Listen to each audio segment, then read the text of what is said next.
It's Weekend Update with Colin Jost and Michael Che.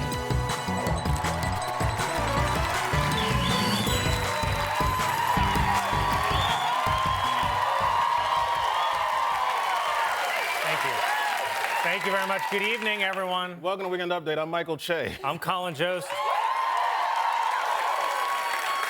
A pharmaceutical executive collapsed in the Oval Office on Thursday.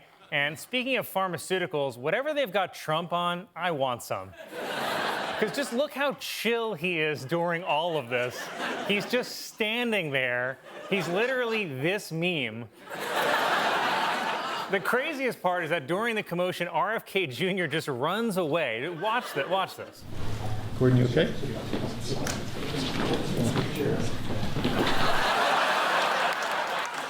Just how suspicious is that?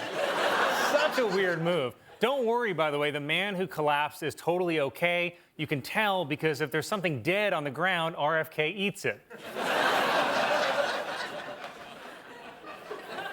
On Tuesday, Zohran Mamdani was elected mayor of New York City. He was elected. A lot of Sliwa fans. He was elected mayor despite his opponent, Andrew Cuomo, receiving endorsements from Donald Trump and Eric Adams, which is like trying to bring a girl home by saying, not to brag, but I have hepatitis B and C. Andrew Cuomo spent the last day before the election campaigning around the city in a white Ford Bronco, which is what O.J. Simpson used to get away from police. But at least O.J. was ahead in the race for a while. Oh, stop. Republican Curtis Sliwa conceded the mayoral race on Tuesday in front of a crowd of his most loyal supporters. Squirrels! Conservative critics have been calling Zohran Mamdani a far-left radical as well as a jihadist. But he can't be far-left and a jihadist. I mean, what do you think he's going to do? Turn ISIS into THESIS?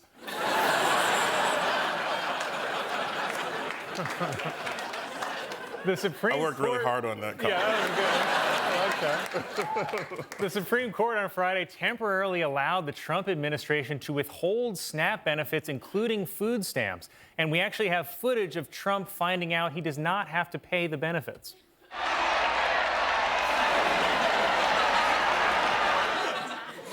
So stupid. Democrat Abigail Spanberger has been elected as Virginia's first ever female governor, defeating Republican Winsome Earl Sears, who will now have to change her name to Lose-Some Earl Sears.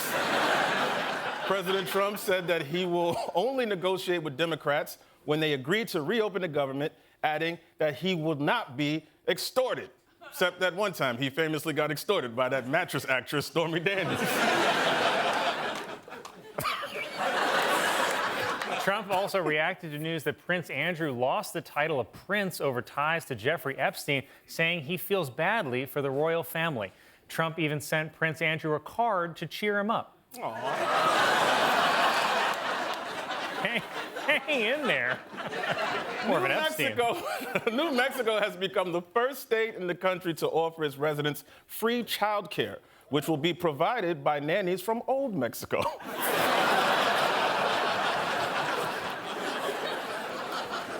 A video has gone viral of a man in Mexico coming up behind President Claudia Sheinbaum and trying to kiss and grope her. So no, he's not taking the loss well.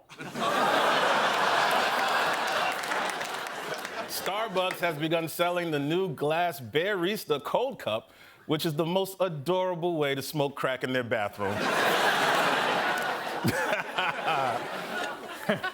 Tom Brady announced that his current dog is actually a clone of his previous dog who passed away 2 years ago. Brady also revealed that during his career, he went through 8 Gronks.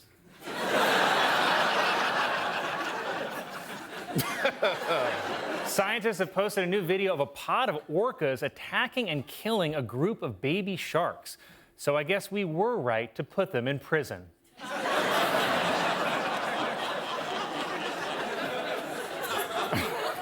A new poll finds that nearly 30% of Gen Zers think that paying with cash is cringe, even when I crumple it up for them.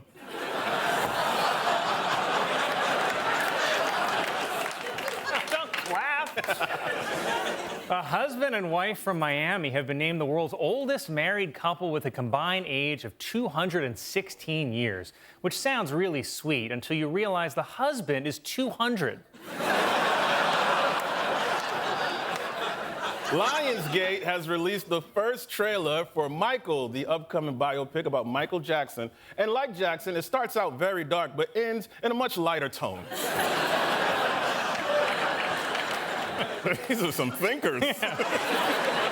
Officials in Ireland are saying that reports of a lion wandering in the woods was actually just a dog with a new haircut. Ireland, I guess we are pretty drunk. Well, the New York Times recently ran an article calling the Staten Island ferry that I purchased with Pete Davidson called it a money-losing fiasco. With more on this is Pete Davidson. Thank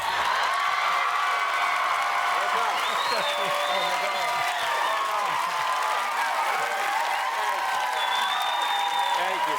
All right. Welcome. Welcome back. Thank you. Colin, you're looking great as ever. Che, starting to crack. Whoa! Sorry. So yeah, in case you're wondering why I had to do a show in Saudi Arabia, we're losing millions on this ferry. I assume that's what the article says. I can't spend $5 on a paywall when I got a kid on the way, so. Oh, that's right. Yeah, congrats, Pete. Hell yeah. Yeah.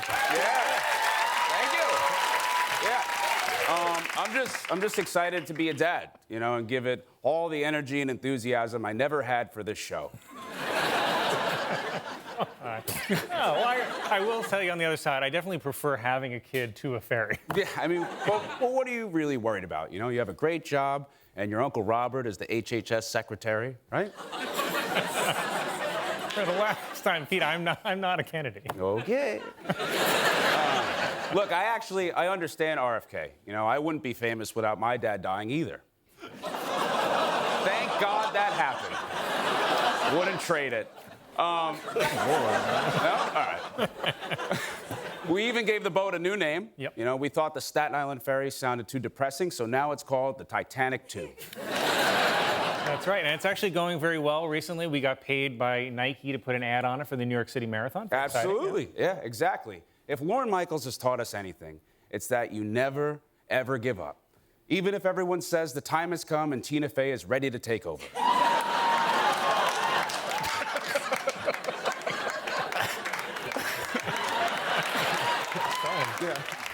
No, I actually have a great idea to make this ferry more of a success. Oh, great. You know? As you know, we just had a mayoral election, which is it's my least favorite kind of oral. That's a classic Pete. Yeah. Pete's back, baby. Hold on. You're adding new bits now? You've been gone for years. Yeah. Yep. It's now this and Chad. Yeah. So anyway, we just had an election, and if you don't mind, I have a message for everyone who did not vote for our new mayor. Hey, Staten Islanders! Did you promise to move out of New York if Mom Donnie won, but have too many warrants in New Jersey and not enough guns for Florida? Well, welcome to New Staten Island. Yeah. It'll have everything that makes Staten Island great. The pizza. Wait, that was the whole list? Yep. New Staten Island. We can't call it the Titanic anymore, since the people on this ship will actually love running into ice. That was pretty good. Yep. Still got it. I just feel like it's going to be a big year for us. I think so, too. I couldn't be more excited. And my point is, look, the ferry, it's fine. Sometimes the news just makes things seem worse than they are. You know? Like how everyone was sure certain people would be exposed and ruined for being on the Epstein list, right? But look, it's 2025, and all three of us are still up here. Pete Davidson, everyone. Hey, Weekend Update, I'm Colin Jost.